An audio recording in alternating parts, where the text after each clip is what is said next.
काय बोलले? चोपडीकरचे एक दोन शेतकरी राहिले होते बर पेमेंटचे. बर बर बर भेटले त्यांचं पण पैसे शेवटच्या टप्प्यात. बर. मधल्या काळात इन्कम टॅक्सच्या काही केसेस बऱ्याचशा म्हणजे महाराष्ट्र नाही देशात ती इन्कम टॅक्सच्या जे काही पेंडिंग केसेस मध्ये असणाऱ्यांची खाती लॉक झाली होती. त्यापैकी आम्ही एक होतो. हो हो आणि त्या सगळ्या ह्याच्यामध्ये संघर्षातून आम्ही ती खाती चालू करून घेतली, कारण दुसऱ्या खात्यावरून आम्ही पेमेंट वळू शकत नव्हतो. आणि त्याचा हो फटका माझ्या शेतकऱ्यांना बसला. आणि नाही, शेतकऱ्यांना बरोबर आहे. मी शेत- पण मी हम्म, पण घातला होता बरं का माल. हम्म. पण सुरुवातीच्या टप्प्यात मी होतो त्यामुळं मला भेटले होते वेळेत. मला नव्हती काय अडचण. सगळ्यांची आता कुणाची पेमेंट राहिल्यात आणि ते हम्म. मिळाली नाहीत, आणि किंवा टेडी चौधरींनी कुणाचे पैसे बुडवलेत, गेले हा 50 वर्षाचा इतिहास आहे. आणि हो कुठंतरी हो आपण एक दुकान चालवत नाही, एक एक डाळिंब्याड असे देशामध्ये आपले 5 ठिकाणं चालू आहेत. आणि हो बरोबर सगळ्यात आहे. जर उच्चांकी आवक असेल तर ती केडी चौधरी डाळिंब्याड पुणे असेल, नाशिक असेल, इंदापूर असेल, राजस्थान असेल, गुजरात असेल, या 4-5 ठिकाणी होताना कुठंतरी एखादं डागडुजी वादळ आलं आणि एखादा पत्रा उडाला म्हणून अख्खं घर उघड होत नसतं. नाही, बरोबर आहे की आता जवळपास मी 3 वर्ष झालं येतोय तिथे केडी चौधरीला. हा हा हा हा. हो.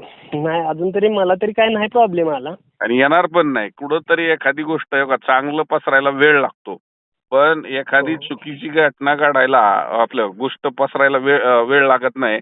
आणि हे मधले जे घटक आहेत, आम्ही जे कमिशन देत नाही, तर हे जे गाडीवाल्यांनी सगळं वादळ पेटवलं. आणि मला अभिमान वाटतो की काही गाडीवाले असे इतकेसे शेतकरी हिताचा निर्णय घेतात, म्हणून आपल्याकडे उच्चांकी आवक होत असते. सगळेच गाडीवाले खराब नाहीयेत.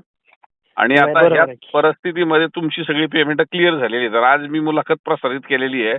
जो शेतकरी ज्याला भीती वाटली तो आला, त्यांनी पाहिलं की हे डाळिंब्याडवरती कारवाई जी झाली ती का झाली, कशी झाली, ती अतिक्रमणाचा पार्ट होता.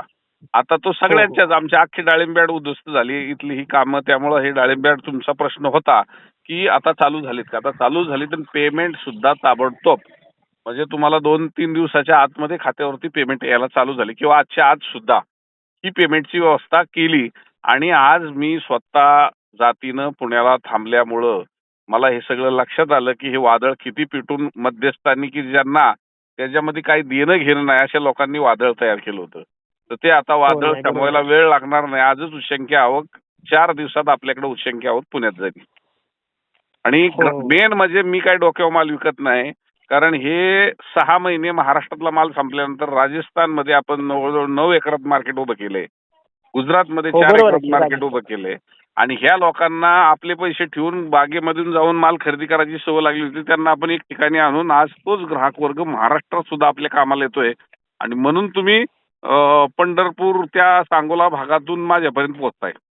हो हो सांगू ना सांगू ना. किंवा आटपाडी 3 मार्केट आहेत, तुम्हाला 4 मार्केट आहेत शेजारी हो आहे की मंगळवेढामध्ये, आटपाडी आहे, अकलूज आहे, अकलूज आहे. म्हणजे सांगोला आहे. 5 मार्केटच्या विळख्यातून तुम्ही पुण्यापर्यंत येताय. आणि हो, जो तुमचं इंदापूर पण जवळ आहे आम्हाला, पण नाही आम्हाला म्हणजे पुणे मार्केट चांगलं वाटतं म्हणून बरेच शेतकरी इकडची इंदापूर जवळ असून पुण्याकडे येतात. इथं आज मी ह्याच्यात त्या भाळवणीचे शेतकरी होते, त्यांची मुलाखत घेताना आज प्रसारित केली ती मुलाखत, तुम्ही ऐका. कारण हो इथं रेल्वे आहे, इथं एअरपोर्ट आहे, इथं लक्झरी आहे, इथं मॉल आहे, इथं स्टॉल आहे, शेजारी मुंबई आहे, पुणे आहे, गोवा आहे, बेंगलोर आहे. या मेन शहरात बरोबर आहे. चांगले माल जातात. आणि लोडर लोकांना मेन म्हणजे रेल्वेच्या सुविधा आहेत इथनं. त्यामुळे हो इथून बरोबर माल आहे की. जायला कुठेही वेळ लागत नाही. आणि तुमच्या तिथल्या स्थानिक आणि इथल्या 30-30 रुपये, 40-40 रुपये किलोचे फरक पडतायत. पण तुम्हाला भाडं किती येते? साधारणतः 70-80 रुपये. साधारणतः 3 हो रुपये, 4 80 रुपये, 3 रुपये. 3 रुपये किलोला खर्च येतोय. हो. पण जर 30 रुपये वाढत असतील तर 27 रुपये फायद्याचे आहेत ना. आता ह्यावेळेस काय मला माहिती नाही कन्फर्म वाढवले का डिझेल वगैरे ठीक रेट आहे, 4 रुपये वाढल्यामुळे. होतील, हो हो 60-80 होतील, ह्याच्यापेक्षा जास्त होणार नाही ना. हो पण बरोबर आहे. आपल्याला 100-500 रुपये कॅरेटला जर वाढून मिळत असेल, आणि मी तर म्हणेल की माझ्यावरती पूर्ण भरोसा ठेवू नका, मोकळं या. हो, हे बरोबर म्हणणारा आहे. मी एक आडते आहे. आलं लक्षात. आता तुमच्या राहिलेली सुद्धा पेमेंट आली, पण मधल्या काळात ज्या अडचणी होत्या त्या मी खुल्या मान्य केल्या, सगळ्यांना सांगितलेलं आहे. आणि मधून आपली पेमेंटची व्यवस्था ही जर ताबडतोब असेल तर तुम्ही मार्केटमध्ये येऊन चौकशी करा ना. हो नाही बरोबर. तुम्ही जे रिझन सांगताय ना आता इन्कम टॅक्सचं अकाउंट तिथं हो. शेतकरी गेल्यानंतर पण हेच रिझन होते की बाबा नो इन्कम टॅक्समुळं अकाउंट तात्पुरतं बंद आहे.